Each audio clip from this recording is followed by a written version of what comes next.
Welcome to Conversations with Verdel Jones. I'm your host, Verdel Jones, and we are about empowering your passion with purpose. So happy that you joined us. You know what? According to Psychology Today, new research shows that Millennials and Gen Z exhibit loneliness and alienation more than any other generation. As a matter of fact, 30% of people between the ages of 23 and 38 say they are often or always feel lonely. Today, my guest, Julio Taku, he is the CFO of SneakPeekSessions, and he is part of a powerful movement to help Millennials and Gen Zs feel connected. So welcome, Julio. Thank you so much for being on the show. Thank you. I'm honored. And I'm excited to talk about SneakPeekSessions because, you know, as I stated, Millennials and Gen Z feel lonely. And I remember when we talked about Sneak Peek, that was one of the missions that you guys were all passionate about. So give us a little bit of a sense of what Sneak Peek is. So Sneak Peek, we are first and foremost, we're community-based. We are all for advancing and improving or rather fighting against the loneliness epidemic for Gen Z and millennials. So the age range for attendees to our events is like early 20s, like about mid 30s, because we found that that's the demographic that are adults, we're out and about, we're either college age or college attendees, out of college, things of that nature. And we are working professionals, we're students, and we do not often have spaces that are either low cost or super inviting for us as far as like social engagement, because it's easy to go to a club, but it's expensive. And you might not find like-minded individuals there, and it might not also be a safe space. So with Sneak Peek, we have mental health at the core of it all, because with loneliness, that's something that negatively attributes or can negatively affect your mental health. So at the core of it all, we have mental health, and in order to fight against that, we build community. So like-minded individuals, similar backgrounds, and predominantly we serve the Black and brown population, because as far as a numerical minority, that's what we are, but there's nothing minor about us. And in terms of how things are shaped in terms of culture and the zeitgeist, we definitely are at the forefront of moving those things and pushing the needle. So we serve that community specifically at Sneak Peek, and it's been a beautiful journey. It's been very fun. It sounds like it. So who are the individuals, the people behind Sneak Peek? Because I got to meet, the creators, I guess, and founders of it. So just tell us a little bit about the creators of SneakPeekSessions. So SneakPeekSessions, first and foremost, was born as the brainchild of Sheba Jackson. She's the CEO. And Sybil Quarko, she's the COO, me being the CFO, the C-suite. And then we have DJ Potential. We have Richard. I don't want to give everybody's like full government name. They might not want me to. We have Richard. We have Osa. We have Uriah. We have Nia. We have Fatim. We have James. So the team has grown. Oh wow! But at its nascence, it was Sybil and Sheba, and they invited me out to an event. I believe it was last summer. Summer of 24. Time is clicked by, and I attended and I enjoyed it. The vibes were great.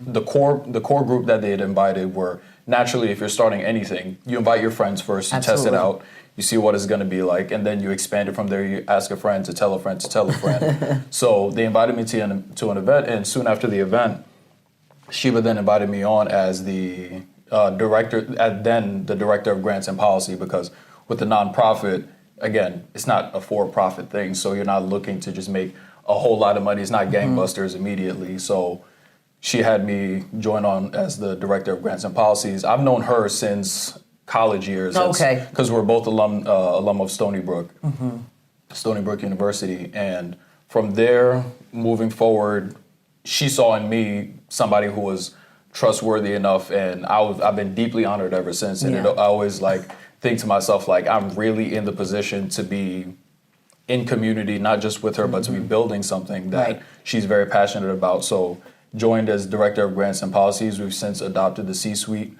so CFO, COO, CEO, And that's what we've been up to, and it's been a lovely journey. That was in the summer, and now we're coming up on the 1 year anniversary already. this coming June. Yeah. Right. So give people a sense of what events you have, because you've had a lot of events, and so what type of events do you have, and what can people expect from those events? You mentioned a little bit about that, but be a little bit more specific about what events you actually have. Okay, one of the events that we have coming up this weekend, that'll be on the 22nd, March 22nd, is an in-house women's retreat, because we are currently in Women's History Month.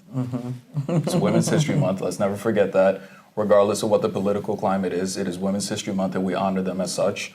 So the in-house women's retreat, we're going to have bouquet frame making. The women are going to be making their own body butters. There's going to be yoga, and it's going to be a nice, intimate setting. We're also going to have a panel of Black female entrepreneurs to speak about what their lives are like as entrepreneurs, and it's going to be an opportunity to de-stress, relax.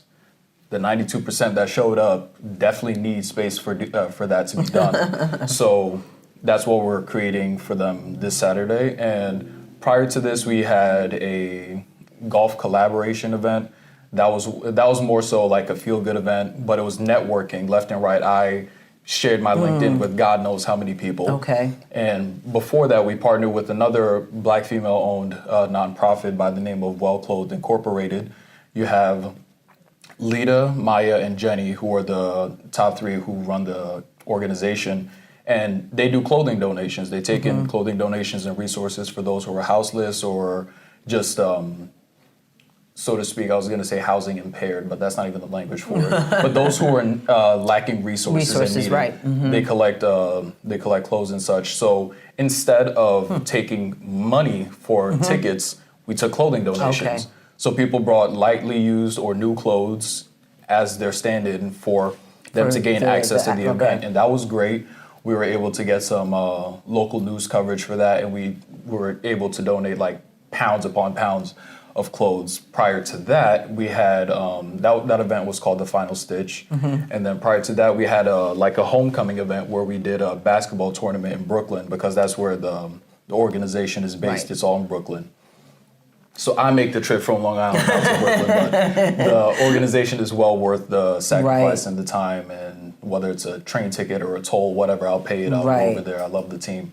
And we had a local basketball tournament with teams that were sourced from the city, and they played, and it was all, and that's another really important thing. Not just that it's a nonprofit, yes, there's no money involved, but once we tell people about our mission, they're more than happy to do it, and they understand it's pro bono. Right. Like whether it's at a bar, the Seven that hosted us in Brooklyn, they know that we're going to bring them business, but they also believe in the mission.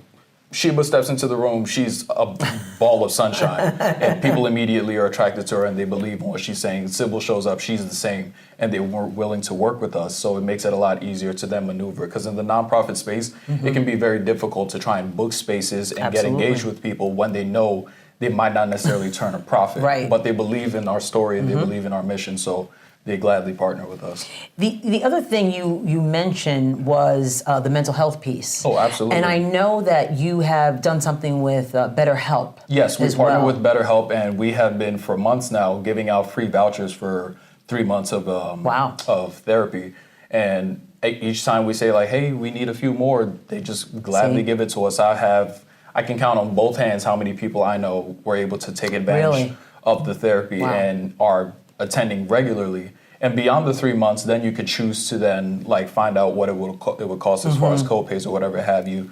You take on that responsibility of then financially shouldering the cost of therapy. But the fact that you have even those 3 months of respite and professional guidance, sometimes people just need that. A little bit. They don't need lifelong therapy. They just need to get through this little bit of time You're not right supposed here, to be in this therapy quarter. for a lifetime. Exactly. It's not necessarily supposed to be a lifetime, because the therapist is not really doing what they're supposed to be doing. Exactly. I mean, it's one thing if you just want to keep seeing them and that's your buddy and at this point. Sometimes people do that. Exactly. So it gets that those 3 months sometimes can be transformative enough for people where they can then decide they want to continue on with therapy for however long, Right. or that was exactly what they needed for the time they were in it.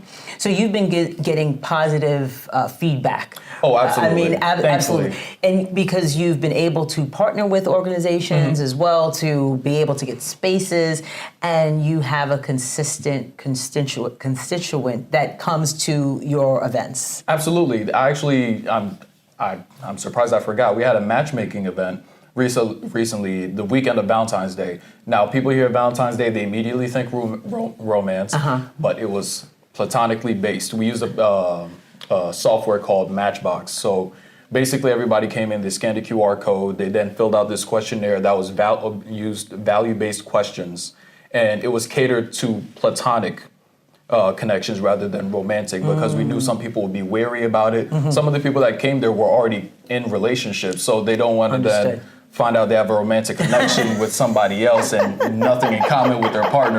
We're not going to house that discovery. You might need the therapy. You might need the BetterHelp number after such a session, but we don't create those kinds of spaces. So people were they had a great time at the matchmaking event. We have a very high retention. We have some people who are like repeat flyers or frequent flyers, so to speak, who keep coming back to our events, and they interact with us on social media. They share our information and our posts without us having to ask or beg them to, because they've had a good time there. They've told their friends. People have come there solo off of referrals from other people. Like, imagine your friend has such a great time somewhere that you are convinced to show up by yourself, not even physically with them, not even with your friend. You just go there. So I think that speaks volumes about the kind of programs that we run and the kind of environment we create, because we're very mindful of who it is we bring into our spaces. We do not tolerate any kind of bigotry. We do not tolerate it, whether it comes to sexual orientation, religion, race, creed, weight, none of that. We already know that that's out there. We know it exists, but we're not going to offer a space where any of that can exist unchecked. If it's gonna happen by accident, by happenstance, whatever, but it's not going unchecked. Not going to be tolerated. I have a lack of tolerance for such behavior, so I don't let it fly if it's around me. And if I hear about it, I always follow up. So we're very big on that at Sneak Peek. We create a proper safe space. And not a safe space in the neoliberal sense. Like, we actually want to create community in places people want to be. I love that. So how can people reach out to Sneak Peek Sessions, go to the events, and just find out more about it? You can let people know right in Absolutely. So you can follow us online on Instagram at SneakPeekSessions, SneakPeekSessions, Sneak Peek Sessions, all one word on Instagram. And you can look us up online too, sneakpeeksessions.org. Follow us on all our socials. Reach out to us personally. We have all of it in our bios. Like our pages, share our content, and if you have any specific questions, like DM us. We're pretty quick with a response.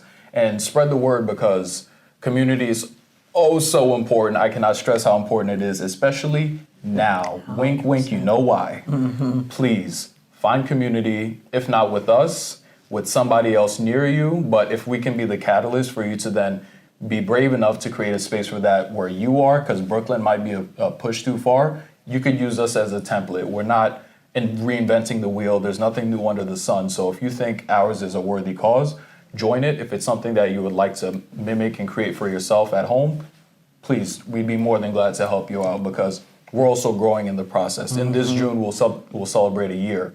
So we're pretty new to this space, but the effect we've had, the people who now know about us and the people who are willing to work with us, I think go to show the level and the quality of work that we do. Absolutely. Thank you, Julio, for being here and sharing this information. You know, it is so important, as you said, for community. And that's all that I'm talking about. Community, community, community. Being community with one another is very critical in this day and age. So I want to thank Julio for being a guest on Conversations with Verdel Jones. Make sure that you follow Sneak Peek on all their social medias. And also, if you like what you saw here today, make sure that you like, subscribe, and share, so you'll never miss an episode of Conversations with Verdel Jones. And remember, in the words of Maya Angelou, when you learn, teach, and when you get, give. Thank you for watching, and we'll see you next time.